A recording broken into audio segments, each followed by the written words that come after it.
அபிஷேகம், வல்லமை, அந்நிய பாஷை எல்லாம் நிஜம். ஆனால் அது கர்த்தர் தம்முடைய பிள்ளைகளுக்கு தம்முடைய நாம மகிமைக்காக தம்முடைய சித்தத்தை நிறைவேற்றுவதற்காக கொடுக்கப்பட்ட மிகப்பெரிய ஆசீர்வாதமே ஒழிய நம்முடைய சுய விளம்பரத்துக்காக, நம்முடைய பெயர் நாம மகிமைக்காக, நமக்கு வருமானத்தை பெருக்கிக் கொள்வதற்காக கொடுக்கப்பட்ட ஒரு கிருபை அல்ல, வரம் அல்ல. கருமையான தேவனுடைய அன்பு பிள்ளைகளே, கர்த்தர் தம்முடைய ஊழியத்தை நிறைவேற்ற முடியும். ஏன்னா ஆண்டோடைய ஊழியத்தை உண்மையா நிறைவேற்றினா பயங்கர போராட்டம் உண்டுங்க. நீங்க எவ்வளவு நீங்க ஆண்டோடைய ஊழியத்தை உண்மையா செய்றீர்களோ அந்த அளவுக்கு உங்களுக்கு போராட்டம் இருக்கும். நான் ஏற்கனவே ஒரு முறை உங்களுக்கு சொல்லி இருக்கிறேன். ஒரு மிகப்பெரிய ஊழியக்காரர் தம்முடைய புத்தகத்தில் இவ்விதமாக எழுதியிருந்தார். பரலோகத்தின் ஹிட் லிஸ்ட் இல்ல, நரகத்தின் ஹிட் லிஸ்ட். இவர்களெல்லாம் நரகத்துக்கு எதிரிகள் என்று சொல்லி உலகத்தாரில் முக்கியமானவருடைய பெயர்களை தன்னுடைய கரங்களிலே பிசாசு எழுதி வைத்திருக்கிறான். அதிலே உன் பெயர் இல்லை என்றால் நீ ஒரு உண்மையான கிறிஸ்தவன் அல்ல என்று சொல்லி அவர் எழுதியிருந்தார். நான் சமீபத்திலே ஒரு புத்தகத்திலே விதமாக படித்தேன், D.L. மூடியை குறித்து. அதில் அவர்கள் எழுதியிருக்கிறார்கள், இந்த வேர்ல்டு என்சைக்ளோபீடியா அந்த புத்தகத்துல அது குறிக்கப்பட்டிருக்கிறது என்று சொல்கிறார்கள். நான் பார்த்ததில்லை. D.L. மூடி நரகத்துக்கு செல்லக்கூடிய 2 கோடி ஜனங்களை தடுத்து நிறுத்தி இருக்கிறார் என்று எழுதியிருக்கிறார்கள். இவ்வளவு ஒரு மகிமையின் ஊழியத்தை செய்கிறவர்களுக்கு ஒரு விசேஷித்த அபிஷேகம் வேண்டும், ஒரு விசேஷித்த அபிஷேகம். அதுதான் யோவானுக்கு அந்த எலியாவின் ஆவி கொடுக்கப்பட்டிருக்கிறது என்பதை இயேசு கிறிஸ்து உறுதி செய்கிறார். தேவனால் அனுப்பப்பட்ட பிள்ளைகளுக்கு விசேஷித்த அபிஷேகம் உண்டு. அந்த அபிஷேகம் இல்லாமல் கர்த்தருடைய ஊழியத்தை செய்ய முடியாது. அந்த அபிஷேகம் இல்லை அப்படின்னா நம்ம ஏமாந்து போவோம், பார்க்கறதெல்லாம் நம்ம பின்னால் அப்படியே ஓடுவோம். ஒரு தெளிவு இருக்கும், ஆண்டவருடைய பிள்ளைக்கு ஒரு தெளிவு இருக்கும். இதை பார்க்கறது அதை பார்க்கறது அப்படி பார்க்க மாட்டான். ஏனென்றால் அவனுக்குள் அவன் அனுப்பப்பட்டதின் நோக்கத்தை வெளிப்படுத்துகிற விசேஷித்த அபிஷேகம் உண்டு. இரண்டாவதாக பாருங்கள், இந்த யோவான் ஏன் அனுப்பப்பட்டார் என்றால் தேவனுக்கு வழியை ஆயத்தப்படுத்தும்படியாக அனுப்பப்பட்டார். அதான் அவருடைய ரோல். மேசியா வரப்போறாரு, நீ வழியை ஆயத்தப்படுத்தணும். இதுவரைக்கும் நியாயப்பிரமாணத்தின் காலம், இனி கிருபையின் காலம் வரப்போகுது. அந்த 2 காலத்தையும் இணைக்கணும். அதுதான் அவருக்கு கொடுக்கப்பட்ட வேலை. நமக்கு என்ன ஊழியம் கொடுக்கப்பட்டிருக்கிறதோ அதை நிறைவேற்றுவதற்குத்தான் தேவன் நம்ம அனுப்பி இருக்கிறார். இதை விட எக்ஸ்ட்ராடனரியா திங்க் பண்ணி நான் அதெல்லாம் கலக்கணும் அப்படின்னு நம்ம திங்க் பண்ணக்கூடாது. அப்படிப்பட்ட ஊழியக்காரர்களும் உண்டு, அவர்கள் அந்த நோக்கத்துக்காக அனுப்பப்பட்டிருக்கலாம். நமக்கு என்ன நோக்கம் உண்டோ அந்த நோக்கத்தை நாம் உண்மையாக நிறைவேற்ற வேண்டும். ஏசாயா 40ஆம் அதிகாரம் 3ஆம் 4ஆம் வசனத்தை பாருங்கள். கர்த்தருக்கு வழியை ஆயத்தப்படுத்துங்கள், அவாந்தர வழியிலே நம்முடைய தேவனுக்கு பாதையை செவ்வாய் பண்ணுங்கள் என்றும், பள்ளமெல்லாம் உயர்த்தப்பட்டு சகல மலையும் குண்டும் தாழ்த்தப்பட்டு கோணலானது செவ்வையாகி கரடு முரடானவை சமமாக்கப்படும்.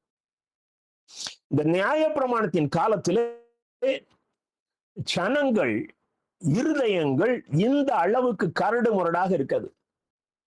இதை சரி பண்ணி இதை பக்குவப்படுத்தி அடுத்தாற்போல் வருகிற மேசியாவை இவர்கள் அங்கீகரித்து கொள்ளும்படியாக அந்த இருதயத்தை உருவாக்குவதுதான் யோவானுக்கு கொடுக்கப்பட்ட பணி. அந்த ஊழியத்தை அவர் செய்யணும். எனக்கு அருமையான தேவனுடைய அன்பு பிள்ளைகளே, அதை சரியாக யோவான் செய்து முடித்தார்.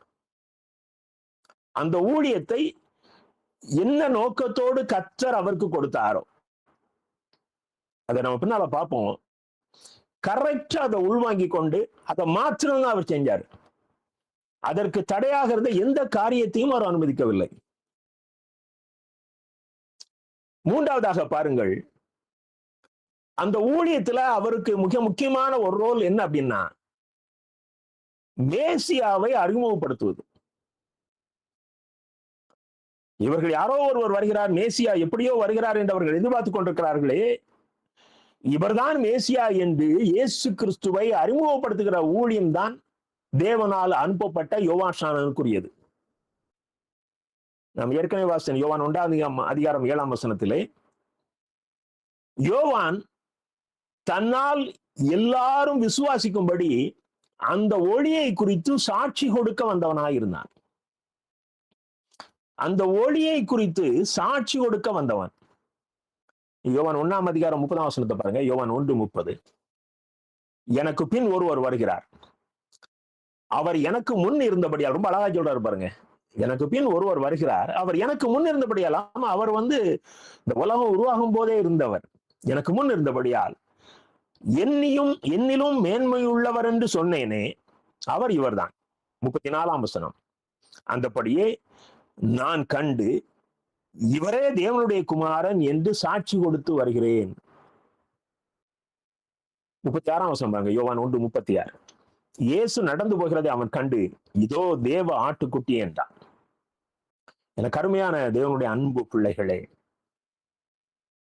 ஜனங்களுடைய இருதயங்களை ஆயத்தப்படுத்தி அவர்களை சரியான பாதையில, நீங்க இந்த யோவானுடைய வாழ்க்கையில் இன்னும் நம்ம கற்றுக்கொள்ள போகிறோம். ஒரு அருமையான சத்தியத்தை இன்றைய ஊழியக்காரர்கள் கற்றுக்கொள்ள வேண்டும். ஒரு நாளும் ஊழியக்காரனுக்கு ஐடென்டிட்டி இருக்கக்கூடாது. ஒரு ஊழியக்காரனுக்கு ஐடென்டிட்டி இருக்குமே ஆனால் அவன் தான் ஆன்டி கிரைஸ்ட், கிறிஸ்துவுக்கு எதிரானவன். ஏனென்றால் ஜனங்கள் கிறிஸ்துவை விட்டு அவனை பின்பற்ற ஆரம்பித்து விடுவார்கள்.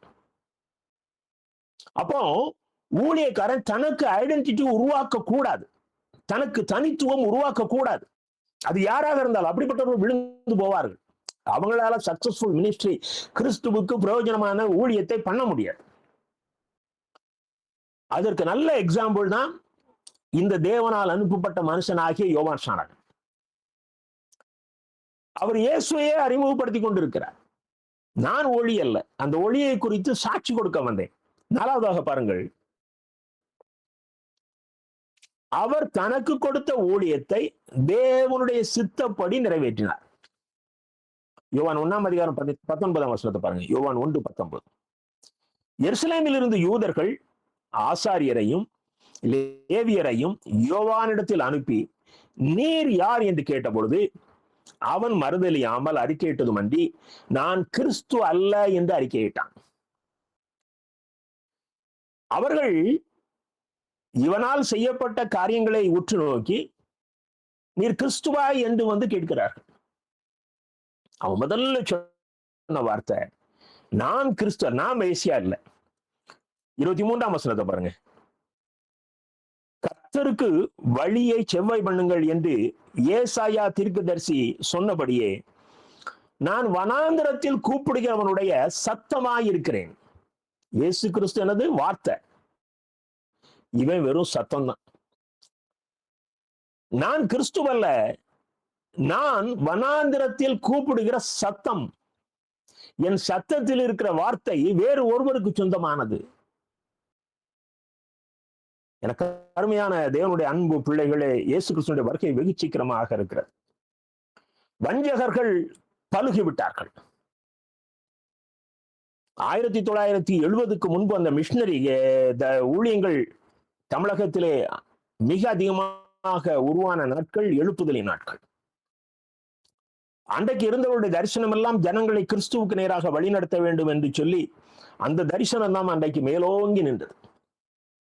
ஆனால் இன்றைக்கு நான் பெரிய ஊழியக்காரனா, நீ பெரிய ஊழியக்காரனா என்று சொல்லி தங்களை வளர்த்து கொள்வதற்காக வித்தியாசமான வார்த்தைகள், தரிசனங்கள் என்ற பெயரிலே ஜனங்களிடத்தில் புகுத்தப்படுகிறது. அநேகர், குறிப்பா தமிழகத்திலே எனக்கு தெரிந்த அளவில், எனக்கு அருமையான தேவனுடைய அன்பு பிள்ளைகளே, யோவானுக்கு பாருங்க ரொம்ப சென்சிட்டிவ் அந்த மேட்டரை ஹேண்டில் பண்றாரு. நான் கிறிஸ்துவல்ல, முதல்ல தான் சொல்றாரு, நான் கிறிஸ்துவல்ல, நான் அவருடைய வார்த்தையை சொல்லுகிற சத்தம், அவ்வளவுதான். எனக்கு அருமையான தேவனுடைய அன்பு பிள்ளைகளே, நான் பார்க்கிறோம் லூக்கா 3:16, மத்தேயு 3:13 சொல்கிறார், அவருடைய பாதரட்சையின் வார்களை அவிழ்ப்பதற்கு நான் பாத்திரம் அல்ல. மத்தேயு 3:13 சொல்றாரு, அவருடைய பாதரட்சைகளை சுமக்கிறதற்கு நான் பாத்திரன். என்ன தாழ்மை பாருங்க. ஆனா அதான் கரெக்ட். அவர் பாதரட்சிகளை கலற்றுவதுன்னா செப்பலை கலத்துறதுங்க. அப்படியே காலை தொடாம கலற்றுறது. நாம் தேவாதி தேவனுக்கு முன்பாக நாம் அற்பரும் குப்பைகள் என்கிற அந்த தாழ்மையான உணர்வு நமக்குள்ள ரெக்கார்ட் ஆகி இருந்தா தான் இந்த தாட்ஸ் நமக்குள்ள உருவாகும். இந்த தாட்ஸ் இல்லாம நாம் கிறிஸ்து விரும்புகிற கிறிஸ்தவர்களாக வாழ முடியாது. கிறிஸ்து அங்கீகரிக்கிற கிறிஸ்தவர்களாக வாழ முடியாது. நான்காவதாக பாருங்கள்,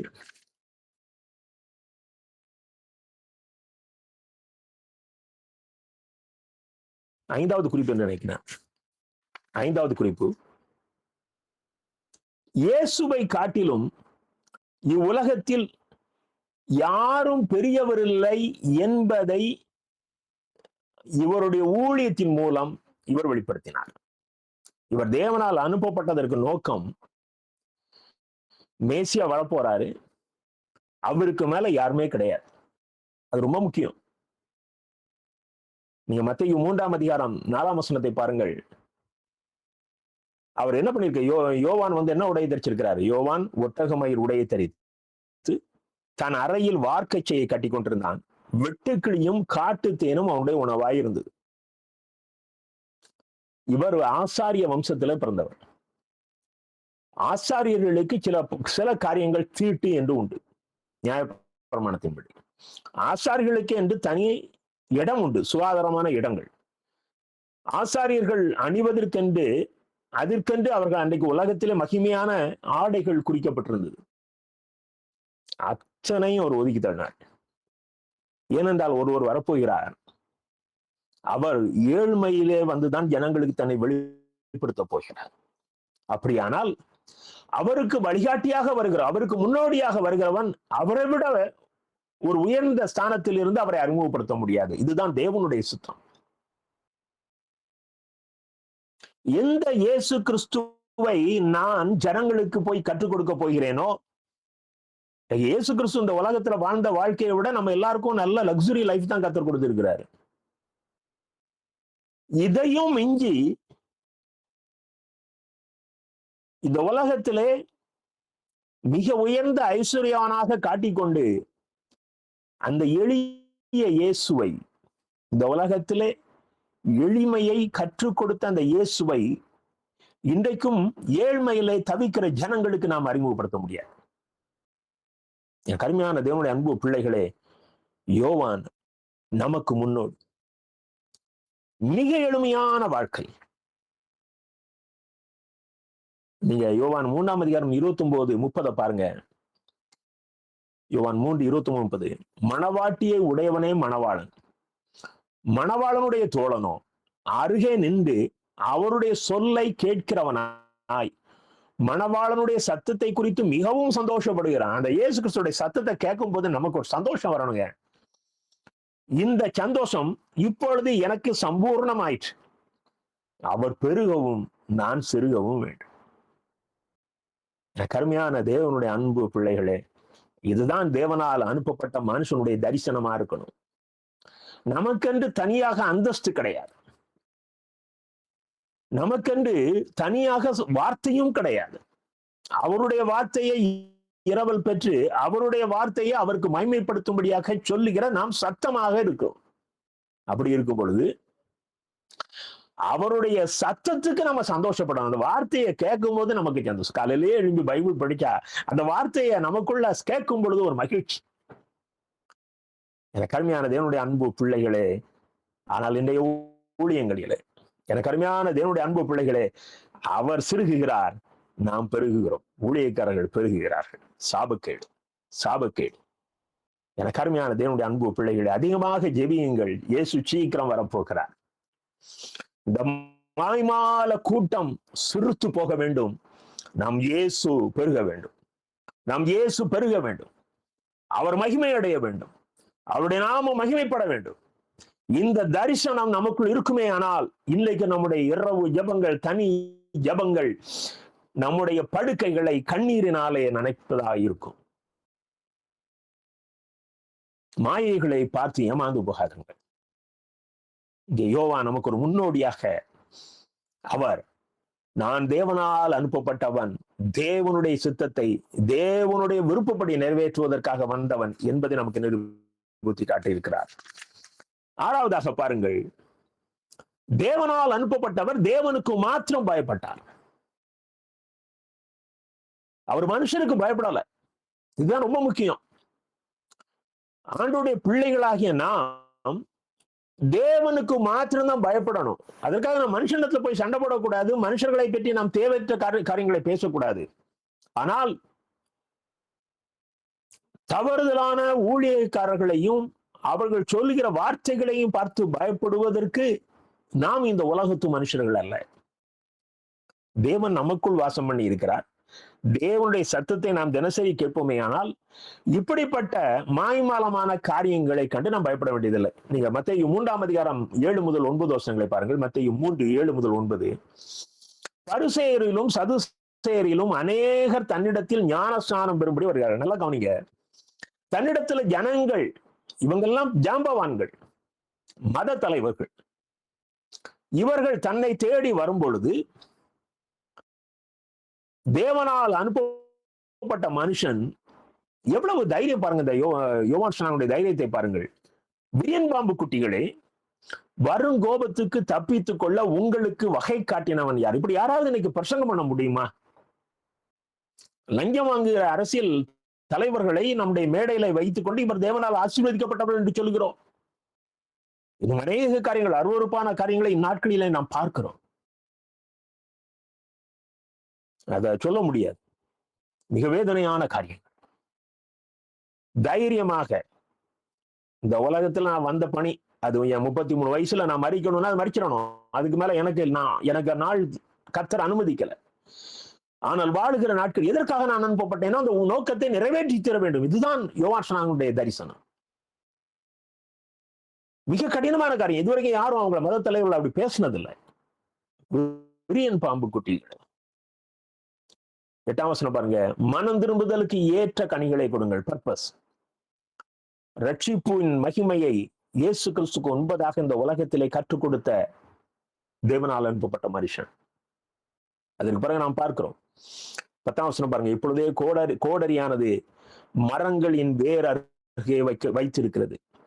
ஆகையால் நல்ல கனி கொடாத மரம் எல்லாம் வெட்டுண்டு அக்கினியிலே போடப்படும். எச்சரிப்பின் வார்த்தைகளை மனிதர்களுக்கு பயப்படாமல் தைரியமாக சொல்வதை நாம் பார்க்கிறோம்.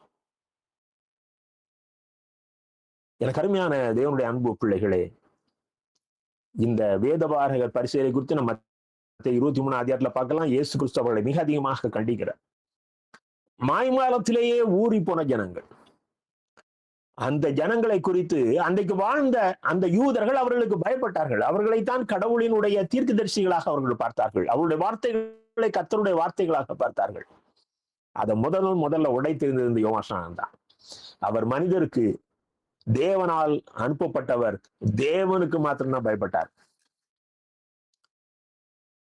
7ஆவதாக பாருங்கள், அவர் பாவத்தை தைரியமாக எச்சரித்தார். ஏன்னா பாவம் அப்படின்னா என்ன அர்த்தம் அப்படின்னா அது தேவனுக்கு விரோதமாக செய்யப்படுகிற கிரியை, தேவனை எதிர்த்து செய்யப்படுகிற கிரியை. ஆகவே இந்த பாவத்தை எச்சரிப்பதுதான் தேவனால் அனுப்பப்பட்ட மனுஷனுடைய ஊழியம். 1 மணி நேரம் பிரசங்கம், 2 மணி நேரம் ஜபம், ஒரு இடத்துலையும் பாவத்தை பற்றி எச்சரிப்பே கிடையாது. தேவன் ஆசீர்வதிப்பார், விடுதலையை தருவார், சுகம் தருவார்.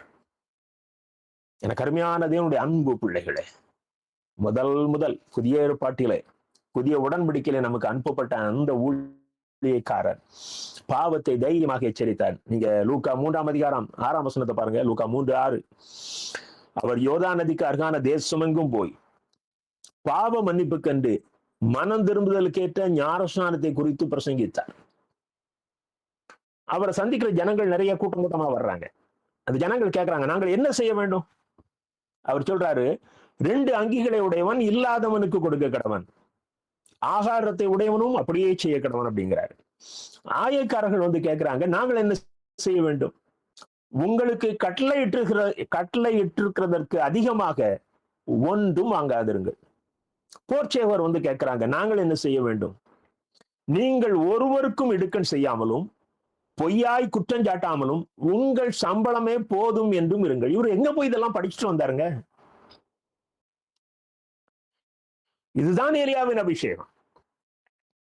தேவன் அவரை தம்முடைய ஆவினால நிரப்பி இருக்கிறார். இன்னைக்கு அபிஷேகம் பெற்றிருக்கிறேன் என்று சொல்லி ஒரே மெத்தட்ல அந்நிய பாஷை பேசுகிறோமே, அதுல என்ன பிரயோஜனம் இருக்கிறது? தேவ அபிஷேகம் நமக்குள் இருக்குமே ஆனால் அந்த வார்த்தையை படிக்க ஆரம்பிக்கும் போதே ஆவியானவர் நமக்கு கற்றுக் கொடுக்க ஆரம்பிப்பார். ஆவியானவர் தேவனுடைய சித்தப்படிதான் அந்த வார்த்தையை நமக்கு கற்றுக் கொடுக்கும். தேவனுடைய சித்தத்தை நிறைவேற்றுகிற விதமாக கற்றுக் கொடுப்பார். ஆகையினாலதான் மலை பிரசங்கத்துல இயேசு சொன்னாரு, நீங்க எல்லா அற்புதம் செய்கிறேன்னு சொல்லி நீங்க என்ன நோக்கி கூப்பிடுறீங்க, என் பிதாவின் சித்தத்தின்படி செய்கிறவன் தான் பரலோக ராஜ்யத்துல பிரவேசிப்பான். அவருடைய பிதாவின் சித்தத்தை செய்வதற்குத்தான் கர்த்தர் நம்ம இந்த உலகத்துக்குள் ஊழியம் செய்யும்படியாக அனுப்பி இருக்கிறார். அதுவே நம்முடைய தரிசனமாக இருக்க வேண்டும். இதை விடலாம் இவர் அந்த பாவத்தை எச்சரித்த மிக ஒரு பயங்கரமான ஒரு காரியம் என்ன என்று சொன்னால், அன்றைக்கு காட்பங்கு தேசாதிபதியாகிய ஏரோதுவை கண்டித்தது. அவ்வளவு தைரியமா ராஜாக்களை எச்சரிக்கிற அளவுக்கு அன்னைக்கு இருந்த மத தலைவர்கள், பரிசேயர்கள், சதுசேயர்கள் இல்லை.